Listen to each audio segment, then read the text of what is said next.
na afya na nafasi ya kukutana leo hii. Alhamdulillahi alladhi ahyana ba'da ma amatana wa ilayhi nushur. Kila siku tunaomba dua, tunamshukuru Mwenyezi Mungu kwa kuturudishia uhai. Kuna wengine leo hawapo na sisi. Kwa nimemwambia ndugu yangu Farida kwamba jana ilinibidi niende Zanzibar, nilikuwa nimefiwa, lakini imenilazimu silale nirudi kwa ajili ya kazi hii. Kwa hiyo nikushukuru kwamba leo sisi tuko hai na tuko hapa. Lakini kubwa napenda kusema, Mwenyezi Mungu anasema katika sura At-Tahrim, sura ya 66 aya ya 6, ya ayyuhalladhina amanu qu anfusakum wa ahlikum nara, enyi mlioamini, zitoeni nafsi zenu na nafsi za familia zenu katika moto ambao moto huu ni mawe. Nadhani na watu kama sijakosea.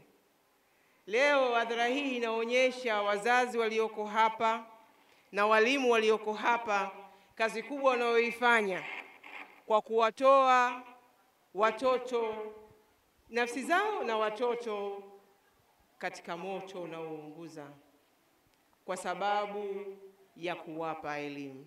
Hii ni jihadi kubwa sana. Tuko zaidi ya watu milioni 60, milioni 70 hapa Tanzania. Ni wazazi wachache mno wanaotumia muda wao au wanao concentrate kuwapeleka watoto katika kusoma madrasa au kwenye elimu ya dini. Hakika ni msiba mkubwa. Mtu mzazi haoni kutoa milioni 1 kwa mwaka, milioni 2 kwa mwaka, milioni 3 na ziada kwa ajili ya shule ya sekula. Lakini ukija kwenye madrasa, kwenye kusoma Qur'ani, hii inakuwa dhiki. Vifua vinabana. Wakati Allah anasema kwenye Qur'ani, yule ambaye amempendea dini, amempendea kheri, basi amempa dini. Na vice versa is the truth. Ambaye hajampendea kheri, amemnyima elimu ya dini. Mwenyezi Mungu anatuonyesha thamani ya dini. Bahati nzuri namshukuru Mwenyezi Mungu. Nasema kwa kushajiisha, sisemi kwa kujivuna. Lakini upande wa pili, kama hukupata elimu ya dini, wazazi wako hawajakusaidia, basi utajikuta subhanallah wewe unajiona bora kuliko wenzako. Wakati aliyo bora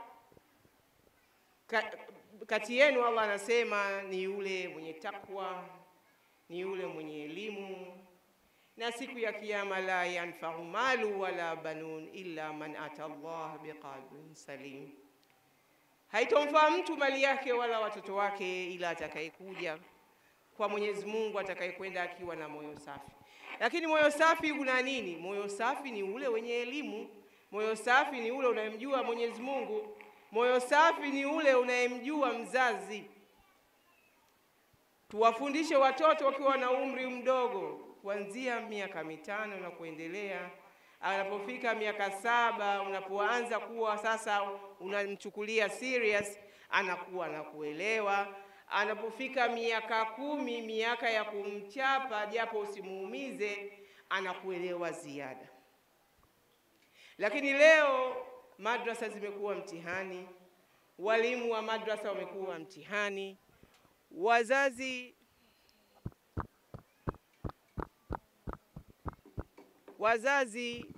naona sauti yangu labda kubwa.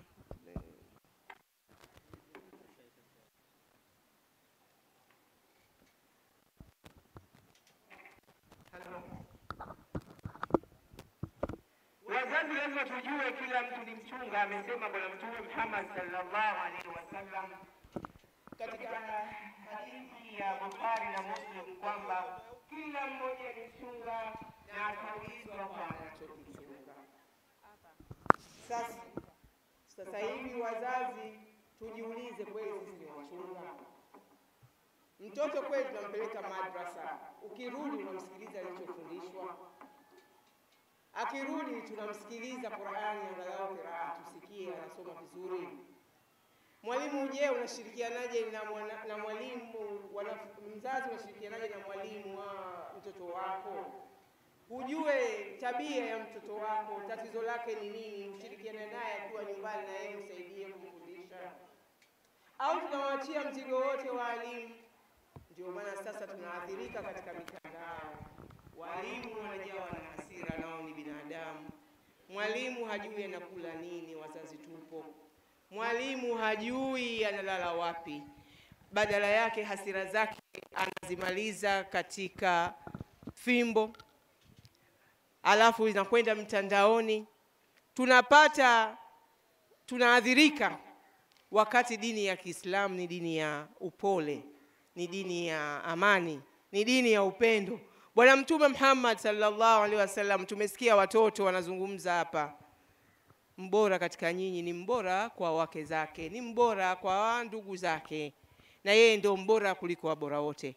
Alikuwa amiri jeshi mkuu, alikuwa ni mpambanaji, alipambania dini, lakini akirudi nyumbani anaongea vizuri na familia zake, anawapenda wake zake, anawapikia, anashona nguo zake, anashona viatu vyake, anawabusu watoto wake. Alikuwa akiingia Fatma binti Rasul, alikuwa akisimama mtume wa Allah, Mtume Muhammad sallallahu alaihi wasallam, anasimama kimkaribisha Bi Fatma, anamshika mkono wake na mbusu na anampeleka pa kukaa. Tuulizane wazazi sisi kina mama na wazazi kina baba, je, hivi ndivyo tunavyofanya kwa watoto wetu? Lini uliwahi kumchukua mtoto wako ukambusu? Wakati kumbusu kwako na kumpenda kwako kunamfanya asibabaishwe huko nje akiwa anakwenda madrasa. Ndugu zangu, nahusia nafsi yangu. Siku zote mimi napenda kusema, sipendi kuangalia nyuma yangu, kwa sababu najutia nafsi yangu. Nilidhani watoto ni hizi za sekula peke yake, lakini leo watoto wakishakuwa wakubwa wanakuwa si wa kwako. Inakuwa tabu na dhiki sana kuwasemesha. Najiuliza na nawauliza kina mama wenzangu na kina baba, ni wangapi usiku wanalia, wanasimama usiku badala kujiombea wao nafsi zao, wanalia kwa sababu ya watoto wetu, wanalia kwa sababu ya tabia zilizobadilika za watoto wetu, wanalia kwa uchungu kwamba sijui nifanye nini. Lakini nataka kusema, Bwana Mtume Muhammad sallallahu alaihi wasallam, tabia yake ilikuwa Qur'an. Nimefarijika kuambia kwamba watoto hawa waliohitimu wamehitimu katika katika masomo waliyosoma ni Qur'an. Alipokuwa akiulizwa Bi Aisha, radhi za Mwenyezi Mungu ziwe juu yake, nini tabia ya Bwana Mtume Muhammad sallallahu alaihi wasallam, alisema kwamba ni Qur'an. Lakini vipi Qur'an? Vipi ni Qur'an? Je, sisi tabia yetu ni Qur'an? Lakini yeye alikuwa akisoma Qur'ani, akisomesha Qur'ani aya 10 tu, anasimama, waifahamu, wajue Allah subhanahu wa ta'ala amesema nini, wajue wao waitumieje Qur'ani katika maisha yao.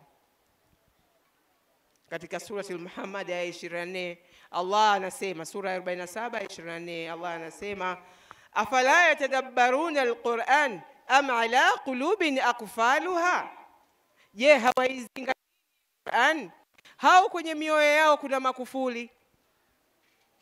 Watoto wetu wanasoma Qur'an, je, tabia zao ni Qur'an? Are they walking Qur'an? Wanaizingatia? Tunaizingatia sisi wazazi? Wallahi, kama tungekuwa tunaizingatia sisi wazazi, hakuna ambacho kinatufaa kama kuwasomesha, kuwafuatilia watoto, lakini kuwa na usuhba na walimu. Katika etiquettes, adabu za kusoma, ni usuhuba na mwalimu. Basi usuhuba huu sio tu mtoto, na mzazi pia. Unapompenda mwalimu, unajua hali yake, amekula au hajala, anaishiishi vipi, wallahi alazim, mtoto wako atapewa kile kilichoko chini ya uvungu. Ndugu zangu Waislamu, dunia inavyokwenda tunaiona. Gen Z tunawaona. Jana wenzetu walikuwa wanazika kiongozi wao, lakini kwenye mazishi wote mliona kwenye mtandao hali ilivyokuwa. Je, na sisi Waislamu tunataka tuwe na watoto wa aina ile wanaokuwa wanatukana mamlaka, wakati Allah amesema baada yeye na Mwenyezi na Bwana Mtume Muhammad sallallahu alaihi wasallam tuheshimu mamlaka, tuheshimu wazazi. Mamlaka hata kama si ya Kiislamu tuiombee dua, lakini wewe unaitukana, hivyo sio Uislamu. Lakini hatutopata watoto wa aina hiyo ikiwa hawatosoma kama hao watoto waliosoma leo, na wengine wamemaliza, na wengine wanaendelea kusoma, na wengine naambiwa masha Allah wanasoma boarding hapa. Allah wazidishie walimu wote ambao wanaifanya hii shughuli.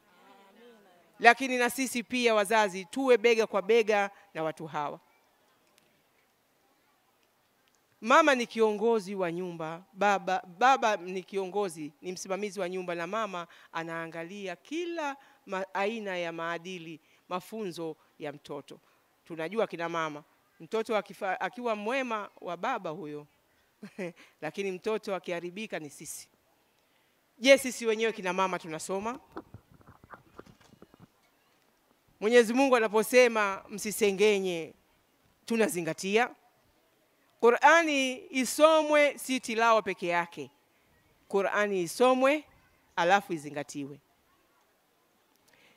Mwenyezi Mungu alivyomtuma Jibril alayhi salam kumwambia Bwana Mtume Muhammad sallallahu alaihi wasallam, neno la kwanza lilikuwa ni Iqra bismi rabbika alladhi khalaqa. Soma kwa jina la Mola wako aliyeumba. Je, tunazingatia kwa kuangalia viumbe vya Allah? Hebu hapa tuangalie viumbe vya Allah. Mbingu, ardhi, miti, upepo, watu wa kila aina, wakubwa, watoto, wazee, kina mama, vijana, kina baba.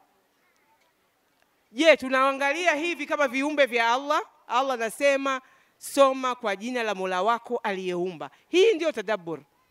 Haya ndio mazingatio ya Qur'an. Nikirudi kwa kina mama, leo nadhani mmepika. Acha siku zote majumbani. Unavyoimenya nyanya unaiona nyekundu, unavyoikata ilivyopangiliwa. Unavomenya kitunguu, unavochukua mchele, unavokata nyama.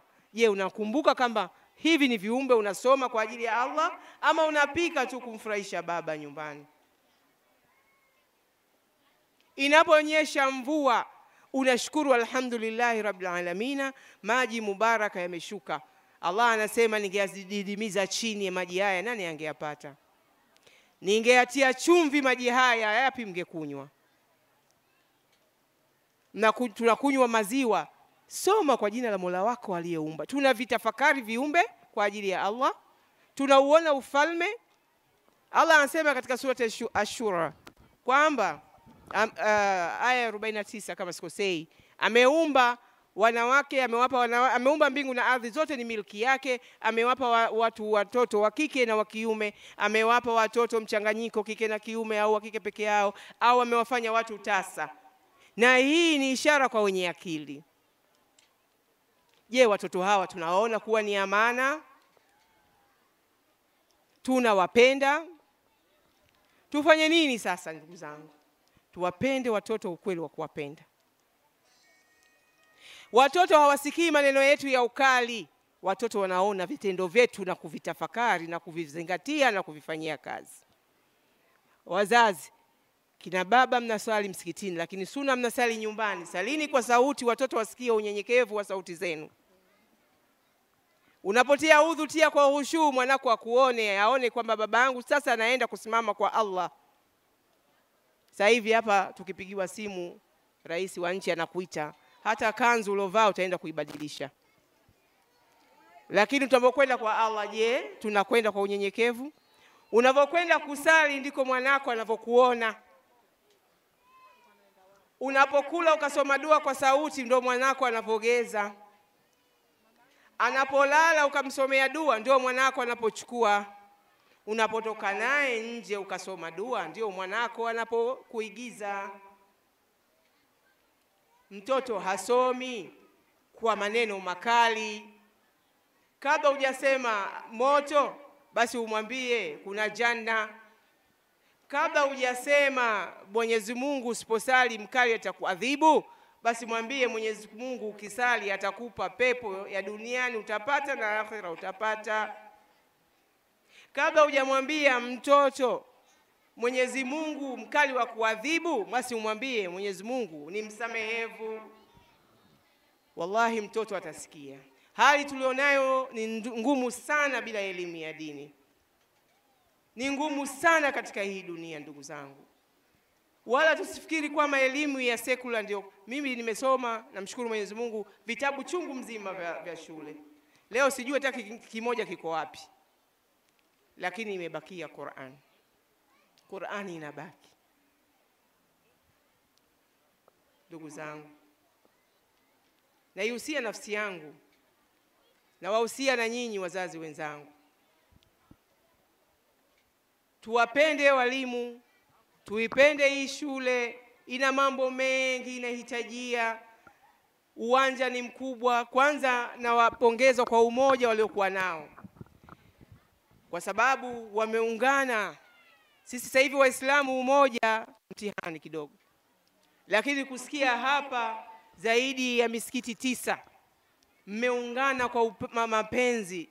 Mna siku moja katika wiki Alhamis, watu wote wanafunzi wanakaa pamoja, wanasoma pamoja. Mnatoka mnakwenda jela, walimu wa hapa mashaallah wanakwenda kufundisha kwa ajili ya Allah, walimu wanawake na walimu wanaume. Wanafunzi wa bweni wanatoka maeneo mbalimbali vijijini.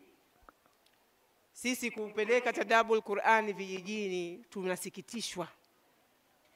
Kule tunasikitishwa.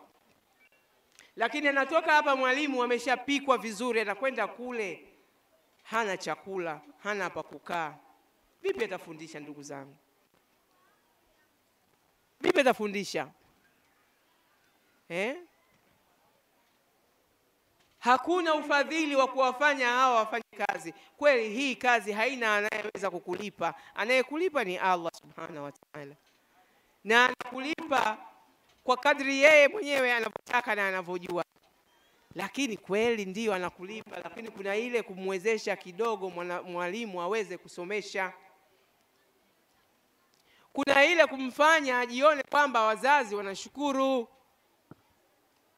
Na wallahi anasema kwenye Qur'ani, Allah anayetoa sawa anatoa punje moja, yeye anakulipa punje 100. Kila anakulipa kwa mfano muhindi anakupa mihindi 7 na kila muhindi una punje 100, anakulipa mara 700. Hakuna anayejuta kwenye kutoa, na hafilisiki yule anayetoa kamwe.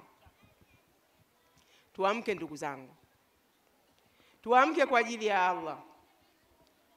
Tusaidie hawa wanaojitolea, wanafanya jihadi kwa ajili ya Allah.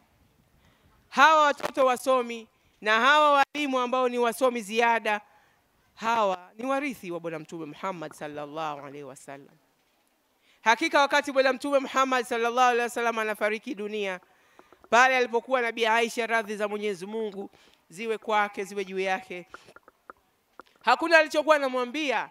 Kila akipata wafahamu anamwambia katoe zile dinari, katoe zile dinari, na zilikuwa zimebakia chache, lakini alizitoa. Hakubakisha mali, alibakisha elimu, mpaka leo sisi tunayo. Na usia nafsi yangu mimi ambaye muda mrefu nimeupoteza, sijasema nimeupoteza, lakini nimekuwa katika sekula. Leo na kwa umri wangu huu sasa niko katika harakati za kuitafuta elimu ya dini, naijutia nafsi yangu. Kwa hiyo wazazi, tufanye juhudi leo ya hawa watoto, na tushajiishe wazazi wenzetu waliokuwa majumbani, na kina mama pia tushajiishe wababa. Wababa wanachotaka heshima tu. Hawa wazee hawa ukitoa heshima, kila utakachowaambia watafanya. Hawataki ziada. Watoto wamelalamika pale kwamba wazazi wanawatupa, wanakuwa wanahangaika na mama zao, wanatafuta riziki, riziki zenyewe zinatupwa. lakini wallahi nyumba yenye upendo na yenye dini ni nyumba bora. Leo watoto wote ukiwaangalia msifu Spider, alafu na wazazi wananunua mabegi ya Spiderman, wananunua miswaki ya Spiderman, wananunua mashati yamepambwa Spiderman. Lakini nini anasema Allah katika Qur'ani kuhusu Spiderman? Tadabburi hapo katika sura Al-Ankabut. Allah anasema hakuna nyumba dhaifu kama nyumba ya buibui. Spiderman ni buibui.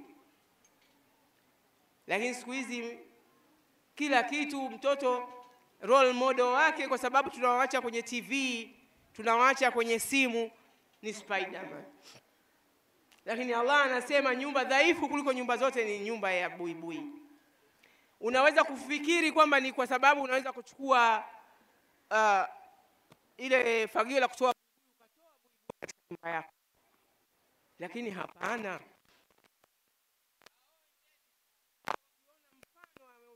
Kwenye Qur'ani wanaufanyia research.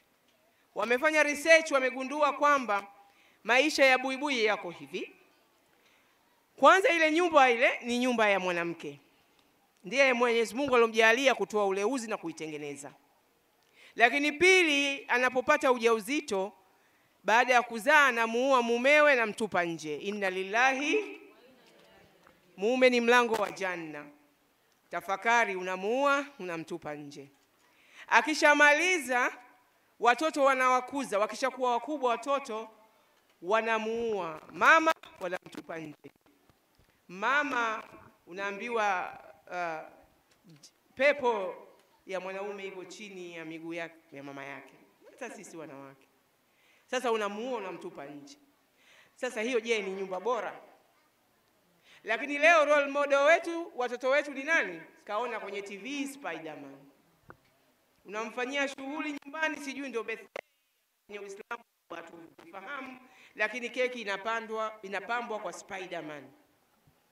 Kwa nini? Allah akasema ndio dhaifu, na wenzetu wamefanya research, wameona kwamba ndio nyumba mbovu kuliko nyumba yoyote. Lakini watoto wanamuita Spiderman, na wewe baba unanunua na mama unanunua t-shirt yenye Spiderman, ndio role model. Lakini hakuna sira ya Mtume sallallahu alaihi wasallam akawa mtume ndio role model. Hakuoni wewe baba yake kwamba ndio role model. Wamesema watoto baba kazi yake kubeti, sijui na kitu gani kingine nimesahau. Inna lillahi wa inna ilaihi raji'un. Lakini yote hii ni kwa nini? Kwa sababu tumekosa yakini katika Qur'an na mafunzo yetu ya dini, tumekosa mazingatio. Mashallah, wazazi mlokuja hapa Mungu atawalipa. Walimu mlokuwepo Mungu atawalipa, kwa sababu kama sio nyinyi wazazi na walimu, hakika watoto hawa leo wasingekuwepo hapa. Tatoa angalizo. Dunia inavyokwenda, nchi yetu inavyokwenda ni kisiwa cha amani. Ni kisiwa kweli cha amani. Lakini je, kweli ni kisiwa cha amani? Tukijiangalia ndani majumba yetu, watoto wetu kweli wana amani? Amani wanakosa kwa sababu ya kukosa elimu. Lakini inshallah hawa ambao wamehitimu na wahusia, elimu ni funguo, elimu haina mwisho. Waendelee kusoma, na wala wazazi msione ndio umemaliza. Wakati tunasoma sisi tumesoma madrasa, lakini ikifika kipindi fulani mzazi anaona muda wa madrasa umekwisha, sasa hivi anapambana kwenda chuo kikuu. Tumekuja hatuna kitu, tunapigania kila kitu. Tutaondoka bila kitu. Tutapata vyeti vingi vya kidunia, ni vema kwa ajili ya maisha yetu ya duniani, lakini hatutoulizwa ulichoma sindano watu wangapi. Hatutoulizwa wewe ulikuwa mwanasheria na sheria hii ya Uislamu au sheria ya nani, lakini utaulizwa Mola wako ni nani, mtume wako ni nani, kitabu chako ni kipi. Matendo. A'udhu billahi minash shaitani rajim. Bismillahir rahmanir rahim. Katika sura Al-Asr Mwenyezi Mungu anasema nini? Wal asr innal insana lafi khusr illa alladhina amanu wa amilu salihat wa tawasaw bil haqq wa tawasaw bis sabr. Mambo ni manne tu. Na kila aya utakuta, kila sura ndani yake kuna matendo: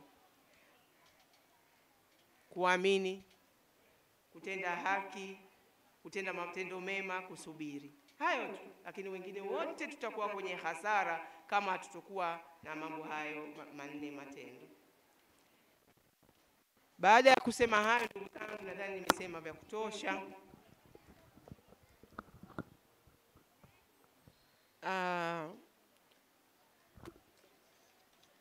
Nilikuwa na udhuru, lakini udhuru ukaisha, lakini kwa kuwa tayari walikuwa washapanga nizungumze, nimezungumza. Namshukuru Allah wa Ta'ala, nitakuwepo pamoja na nyinyi.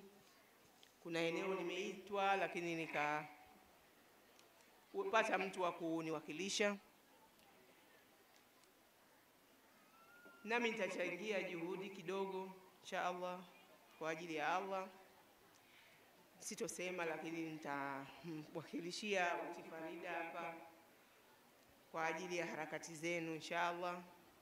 Nawashukuru kwa kunisikiliza, na waomba radhi pale nilipokosea. Hatujachelewa, tukazipende familia zetu, tukawapende watoto wetu wa kike, wa kiume, tukamuombe Mwenyezi Mungu atusafishe mioyo yetu, ajaze mapenzi yake na mapenzi ya Bwana Mtume Muhammad sallallahu alaihi wasallam. Hakika hatuwezi peke yetu. La haula wala quwata illa billahil aliyul azim. Shetani alisema atakaa mbele yetu, nyuma yetu, kulia kwetu na kushoto kwetu. Kwa hiyo tumuombe Allah ulinzi wake, tuwe na yaqini na kila tunalolisema na tunalolifanya. Wa hadha, assalamu alaikum wa rahmatullahi wa barakatuh.